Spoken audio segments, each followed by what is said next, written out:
মানুষকে না বলিয়ে জোর করে হ্যাঁ বলানোর ডার্ক সাইকোলজিক্যাল ট্রিক্স। এটা এতটাই শক্তিশালী যে মানুষ না চাইলেও রাজি হয়ে যাবে। মানুষের মনে এমনভাবে কাজ করে, যদি কেউ আমাদের একটা অনুরোধ ফিরিয়ে দেয় তখন আমাদের মনে অপরাধ বোধ কাজ করে, আর তখনই আসে ডোর ইন দ্য পেজ টেকনিক। এইটা কিভাবে ইউজ করবেন? প্রথমে এমন একটা অনুরোধ করুন যেটা শুনলে নিশ্চিতভাবে অন্যজন না বলে দেবে।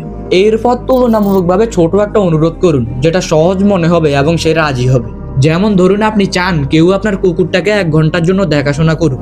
প্রথমে বলুন, আপনি কি পুরো দিন আমার কুকুরটাকে দেখাশোনা করতে পারবেন?